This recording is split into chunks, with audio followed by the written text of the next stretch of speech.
Ассалаумағалейкум оқырмандар. Бүгін мен сіздерге осындай ерекше, тез әрі оңай дайындалатын тағам түрімен бөлісетін боламын. Бұл тағам картошка, тауық еті, помидор, сырмен дайындалады. Бұл тағам дәмі өте керемет болып шығады. Жасап көріңіздер. Мен көп жағдайда осындай ерекше тағамдарды жасағанды жақсы көремін. Сіздерге де бөлісейін деп шештім. Сіздерге де ұнайды деген ойдамын. Ең алдымен каналыма тіркеліп, лайк басып, комментарий жазуды ұмытпаңыздар. Видеоны соңына дейін қараңыздар.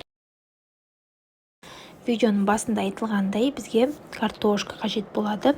Картошкамызды корейский салатқа пайдаланатын теркімен өткізіп аламыз. Және де мен бір орташа картошка және үлкен картошка пайдаландым. Сіздер екі орташа картошка пайдалансаңыздар, сол жеткілікті. Бұл картошка менде көп болып кетті, сондықтан оны азайтып дайындасаңыздар өте жақсы болады. Одан кейін бізге тауық еті қажет. Тауық етін осылай көбейтіп кесіп аламыз. Және де тұз, бұрыш, паприка, чесногымызды салып, жақсылап араластырып 20-30 минутқа холодильникке салып қоямыз. Одан кейін теркіде өткізілген сыр және де помидорымызды осылай дөңгелек етіп кесіп алатын боламыз. Содан кейін осындай ыдысымызға, яғни духовка деп пісіретін ыдысымызға майымызды жақсылап жағып аламыз.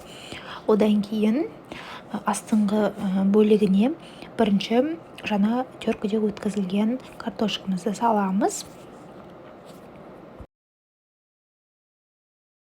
Картошкамызды барлық жеріне жайып салып болғаннан кейін жаңағы тауық етін салып аламыз. Оны да барлық жеріне жеткілікті етіп салып аласыздар.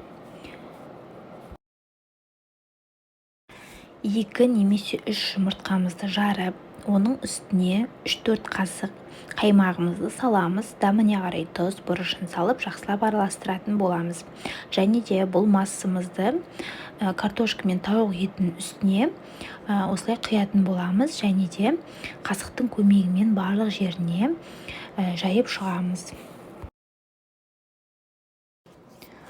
Жайып шыққаннан кейін помидорымызды үстіне осылай әдемілеп салып шығатын боламыз. Және де бетін фольгамен жауып 180 градуста 30-35 минуттай өздеріңіздің духовкаларыңызға байланысты пісіріп аласыздар.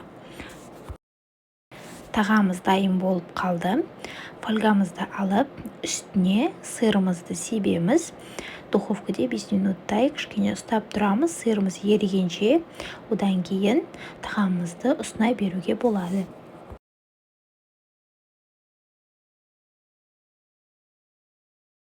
Достар, тағамымыз дайын болды, дәмі керемет болып шықты. Жаңа видеоның басында айтқандай, картошканы аз салыңыздар. Сонда өте керемет, өте жақсы болып шығады. Достар, менің каналыма тіркеліп, лайк басып, комментарий жазуды ұмытпаңыздар. Менің каналымнан тағы да қандай видеолар көргілеріңіз келеді, комментарийға жазып, пікір қалдырып отырыңыздар. Сіздермен бірге болған Назерке Мейрамқызы. Алдағы уақытта тағы да көптеген видеолар шығаратын боламын. Менімен бірге болғандарыңызға көп рахмет. Ассалаумағалейкум.